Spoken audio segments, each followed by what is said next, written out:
आप सभी का हमारी इस बेहद खास पेशकश में। मैं हूं आपके साथ कविता थपलियाल और अब हम आपके निवेश पोर्टफोलियो की 5 वर्षीय योजना आपको बताएंगे और इसके लिए मेरे साथ बेहद खास मेहमान भी जुड़ गए हैं। Navneet Munot, MD CEO HDFC mutual fund और एमफी चेयरमैन। नवनीत जी, आपका बहुत बहुत स्वागत है हमारी इस बेहद खास पेशकश में। सुबह से ही हम देख रहे हैं कि आप तमाम चैनल्स पर जा रहे हैं, अपनी राय और अपना आकलन पेश कर रहे हैं लोगों को। पहला सवाल बहुत ही आसान पूछने वाली हूँ मैं आपसे, हाउ इज द जोश? डिपेंड करता है आप किसका जोश पूछ रहे हैं। सर, कुल मिला के के बाद बाजार और नतीजे दोनों का। सर, दोनों लोकतंत्र का। का जोश है। जरूरी हर भारतीय नागरिक को आई थिंक हमारे लोकतंत्र पर गर्व होना चाहिए। 100 करोड़ लोग जिस तरह से इतने शांतिपूर्ण मतदान कर कर जिस तरह से सरकार बनती है, ये बहुत बड़े गर्व की बात है। आज 75-80 साल के बाद विश्व में कई ऐसे देश हैं जिनको हमारे साथ आज़ादी मिली, लेकिन आज उनके यहाँ पे ऐसा स्थिर और इतना मजबूत लोकतंत्र जो हमारे यहाँ है वो बहुत कई जगहों पर नहीं है। तो इस बात का बड़ा, मैं कहूँगा, गौरव है हर भारतीय को और मुझे भी। बाजार के अंदाज से देखें तो बाजार में एक बड़ा करेक्शन आज आया। कल बाजार ऊपर था एग्जिट पोल के नतीजों के बाद, लेकिन बाजार गिरने के बाद भी कविता जी, अगर आप अभी का निफ्टी का लेवल देखेंगे, आप कोई भी इंडेक्स का लेवल देखेंगे, तो ये तो अपन ने ऑल टाइम हाई था, राइट? थोड़े दिन पहले, कुछ हफ्ते और कुछ दिन पहले तो आपने सेलिब्रेट किया होगा। 21,000 का निफ्टी हो गया, 22,000 का निफ्टी हो गया। जब पहली बार 20,000 का निफ्टी क्रॉस हुआ तो वो बड़ा सेलिब्रेशन का मूवमेंट था कि पहली बार देखा। और अगले कुछ ही महीनों में 21, 22 और 23,000 के लेवल्स मिल गए।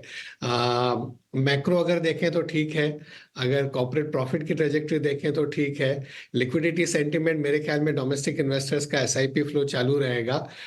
वैल्यूएशन ज्यादा थे, उसकी वजह से शायद मेरे ख्याल में करेक्शन थोड़ा सा ज्यादा स्टीप हुआ, नहीं तो करेक्शन इतना नहीं होता।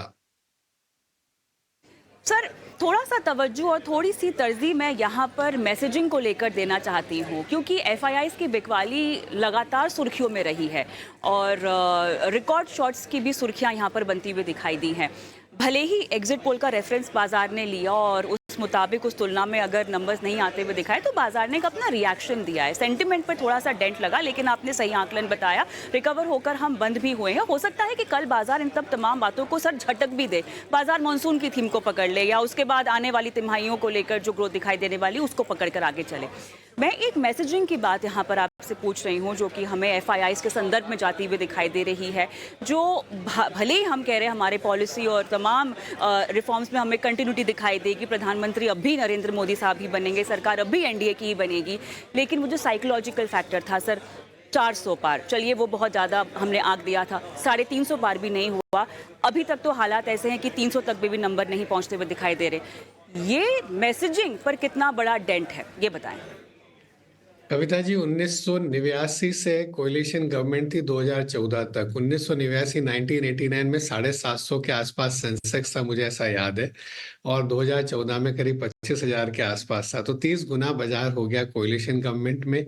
यहाँ तो पिछले 10 वर्षों में जो रिफॉर्म्स हुए हैं, चाहे वो जीएसटी हो, चाहे वो आईबीसी हो, चाहे वो रेरा हो, चाहे जो हमने मैन्युफैक्चरिंग सेक्टर के लिए किया, इंडिजनाइजेशन ऑफ मैन्युफैक्चरिंग, या डिफेंस के लिए किया, वो सब चीजों में कोई बदलाव नहीं हो रहा है। फाइनेंशियल इंक्लूजन जो इतना बड़ा हो गया, डिजिटलाइजेशन जो इतना बड़ा हो गया, फॉर्मलाइजेशन ऑफ इकोनॉमी जो इतनी बड़ी हो गई, उसमें कोई रिवर्सल नहीं हो रहा है किसी भी तरीके से।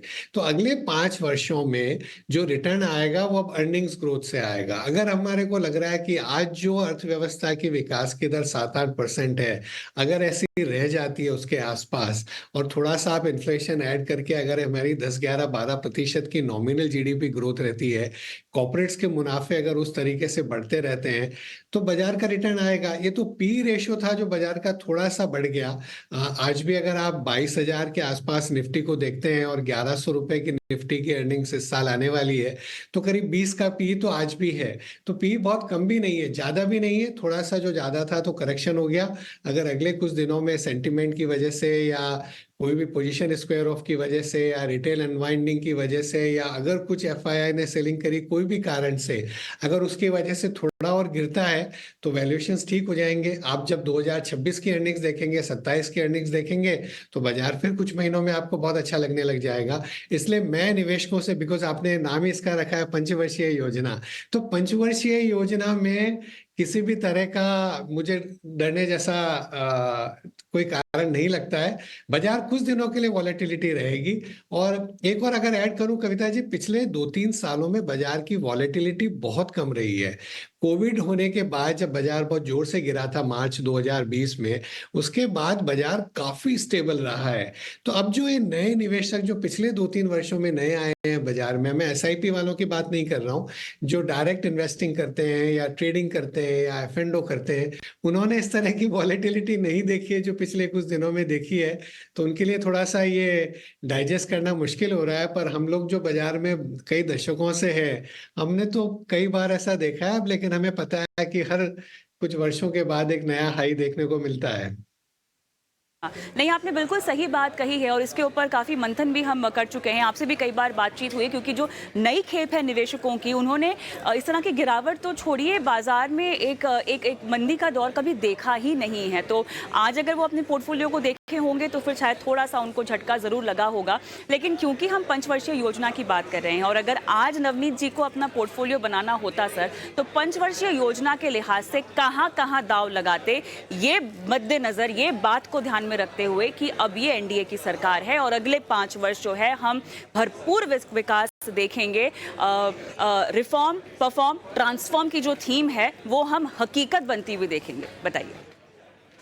बिल्कुल देखेंगे। तो अगर आप मतलब मेरा पोर्टफोलियो पूछ रहे हैं, तो मेरा तो पूरा इन्वेस्टेड रहता है एचडीएफसी म्यूचुअल फंड में।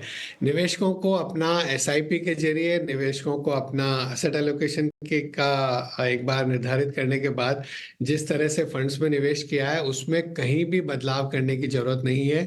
जो उनका एसेट एलोकेशन है, उनके रिटर्न एक्सपेक्टेशंस, उनके रिस्क एपेटाइट, उनका जो टाइम होराइजन है, उनके जो लिक्विडिटी नीड्स हैं, उन सबको मद्देनजर रखते हुए उसमें बदलाव की जरूरत नहीं है। अब अगर बाजार गिर गया है और अगर आपकी कैपेसिटी है थोड़ा और निवेश करने की, तो बाजार आपको मौका दे रहा है। अब सोचिए अगर रिजल्ट कुछ और होता और बाजार यहाँ से 10% ज्यादा बढ़ गया होता, तो उतना फ्यूचर रिटर्न से बाजार ने ले लिया होता, उतना आपका फ्यूचर रिटर्न थोड़ा सा इम्पैक्ट हो सकता था। तो अगर बाजार गिर रहा है तो बाजार आपको एक अच्छा मौका दे रहा है कि अगर आपका इक्विटी में निवेश है और अगर आप लंबे समय के निवेशक हैं, तो ये जो गिरावट है इसका फायदा उठाइए। इस वॉलेटिलिटी से घबराइए मत, इस वॉलेटिलिटी का फायदा उठाइए। अगर आपकी एसआईपी है, आपके पास अगर कुछ लिक्विडिटी है, तो उस एसआईपी को टॉप अप करिए। सर, क्या ये समय ऐसा भी है कि आप सेक्टोरल एक्सपोजर अपने पोर्टफोलियो में बढ़ा सकते हैं? आपके एनएफओ को भी अच्छा खासा रिस्पांस मिला है और जिन थीम्स पर एनएफओज आए हैं उसी थीम में अगले 5 साल हम बहुत ही ज़्यादा काम भी होता हुआ देखेंगे, ऐसी उम्मीद यही जताई जा रही है। क्या सेक्टोरल और थीमेटिक एक्सपोजर का तड़का पोर्टफोलियो में दे देना चाहिए क्या? चाइना प्लस वन या पीएलआई की वजह से या बेटर इंफ्रास्ट्रक्चर की वजह से, लॉजिस्टिक्स कॉस्ट कम होने की वजह से, पावर की बेटर अवेलेबिलिटी होने से, या डोमेस्टिक ग्रोथ बढ़ के अगर प्राइवेट कैपेक्स रिवाइव होता है, ऑटोमेशन जिस तरह से बढ़ता रहेगा मैन्युफैक्चरिंग में, ये सब अगर हम मद्देनजर रखें तो वो कोई थीम बदल नहीं रही है। जहां पर स्टॉक्स में कहीं कहीं ज्यादा वैल्यूएशन था वो करेक्ट हो गए, जहां पर पोजीशनिंग काफी लोगों की बहुत ज्यादा थी, चाहे रिटेल की थी या इंस्टीट्यूशनल थी, वो करेक्ट हो गए। पर थोड़े दिनों में बाजार अपना एक ठहराव ले लेगा और जहां पर भी ग्रोथ के आसार हैं वो वापस बढ़ते रहेंगे। मैंने जो चीज कही पहले, कविता जी आप भी जानते हैं, आप रोज बताते हैं दर्शकों को कि इक्विटी मार्केट में रिटर्न 3 चीजों से आता है। सबसे पहला है अर्निंग्स ग्रोथ कंपनी की, दूसरा है डिविडेंड यील्ड और तीसरा है वैल्यूएशन का चेंज। अब अगर कंपनी की अर्निंग सेम रही लेकिन अगर पी 10 का 20 हो गया तो स्टॉक डबल हो गया, लेकिन वो ज्यादा सस्टेनेबल नहीं है।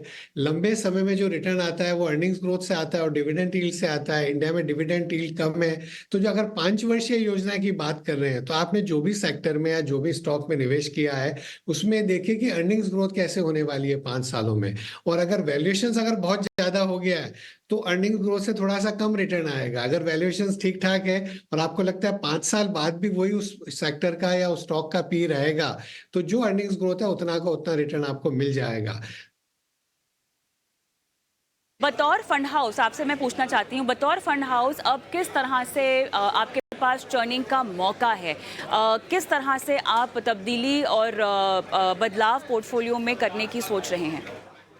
कविता जी, हम तो बहुत लंबे समय के लिए निवेश करते हैं। हमारे जो फंड मैनेजर्स हैं वो इसको एक स्टॉक में एक बहुत लॉन्ग टर्म ओरिएंटेशन के हिसाब से निवेश करते हैं। कंपनी के बिजनेस को देखते हैं, मैनेजमेंट को देखते हैं, ग्रोथ अपॉर्चुनिटी को देखते हैं, रिटर्न ऑन कैपिटल को देखते हैं, so on and so fourth. उसमें बाजार की ट्रेडिंग को देख करके छोटा मोटा ऊपर नीचे अगर बाजार हो जाए तो उससे पोर्टफोलियो में चढ़ नहीं होता। लेकिन ये सही है, जब इस तरह का माहौल होता है, एक बड़ी सेलिंग कोई दूसरे कारण से अगर बाजार में आ रही है, या अगर कोई बाजार यूफोरिक हो जाता है कोई कारण से, कोई पर्टिकुलर सेक्टर या स्टॉक में, तो थोड़ा बहुत बदलाव बिल्कुल लाजमी है। तो अगर इस तरह की वॉलेटिलिटी चलती रही अगर कुछ दिनों तक, तो एक कुछ तो मौके मिलेंगे जब अगर जहां पर भी आपको कुछ कुछ ऐसे भी स्टॉक्स हैं, कुछ ऐसे भी सेक्टर्स हैं जो अच्छे लग रहे थे, लेकिन वैल्यूएशंस उनके बहुत महंगे हो गए थे। पर्टिकुलरली मैं कहूंगा जहाँ small and mid cap stocks हैं, वहां अगर आप अच्छी भी लग रही थी कंपनी, लेकिन वैल्यूएशन ऐसा था कि आपका मन करता था कि यार ये थोड़ा नीचे आ जाए तो हम ले लें। तो मुझे लगता है हमारे फंड मैनेजर जो कुछ स्टॉक, जो कंपनी अच्छी लग रही थी, मैनेजमेंट अच्छे लग रहे थे, बिजनेस अच्छे लग रहे थे, लेकिन वैल्यूएशन की वजह से नहीं ले पा रहे थे, अब उनके पास मौके बन जाएंगे वो स्टॉक्स को देखने के भी। रवनीत सर, आप जब भी शो पर आते हैं तो मेरे पास सवाल बहुत सारे रह जाते हैं, लेकिन समय खत्म हो जाता है। आज भी कुछ ऐसा ही हुआ है, समय समाप्त हो चुका है। बहुत बहुत धन्यवाद आपका, शिरकत की और मार्गदर्शन किया हमारे दर्शकों का, निवेशकों का। धन्यवाद। चलिए, इसी नोट पर हम एक